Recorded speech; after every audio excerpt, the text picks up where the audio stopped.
Nous sommes en juin et les charpentiers de Guédelon apportent les dernières touches au moulin à eau. C'est le fruit de 2 ans d'une étroite collaboration avec l'INRAP. Tu vas me montrer, des fois, il y a des trucs que je ne connais pas, comme ça, tu vas me montrer comme c'est le métier. Ouais, c'est intéressant. Un trop-plein de l'étang alimente le moulin en eau grâce à un système de vannes et de coursiers en bois. Mais une fois les assemblages effectués, un problème persiste. Les meules ne tournent pas assez vite.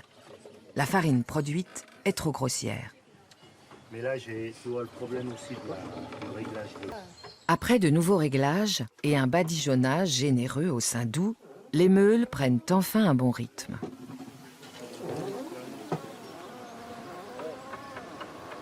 Le moulin est pourvu d'une roue de plus de 2,40 m de diamètre. Elle entraîne un axe qui fait tourner le rouet, doté d'un engrenage, qui à son tour fait tourner la lanterne.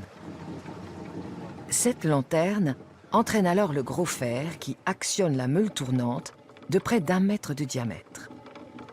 C'est l'action de la meule tournante sur la meule dormante qui permet d'écraser le grain. La meule dormante est une meule fixe.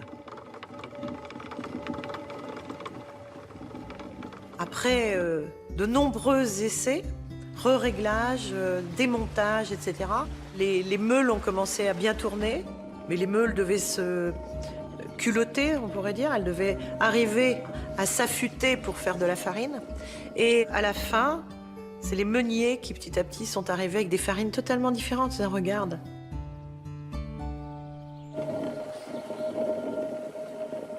Voilà le moulin en action. Il permettait non seulement aux habitants du château de se nourrir, mais était également une source de revenus pour le seigneur. En effet, à l'époque, les paysans devaient y moudre leurs grains et payer une taxe. Les visiteurs de Guédelon peuvent maintenant découvrir dans la cuisine du château la cuisson du pain pétri avec la farine du moulin. Max Latouche était boulanger. Depuis sa retraite, il travaille à mi-temps au château.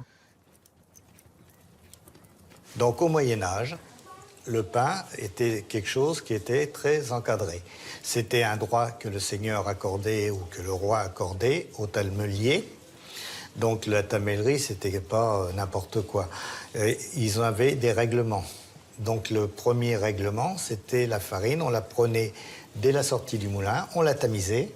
Là, c'était un pain de qualité. Donc pour souvent les gens qui étaient assez aisés dans les villes, ça commençait à devenir... il y avait des artisans qui gagnaient bien leur vie. Après, la deuxième qualité, c'était le blé. On le prenait tel que, on ne le tamisait pas du tout. Donc il sortait du moulin et on le panifiait tout de suite.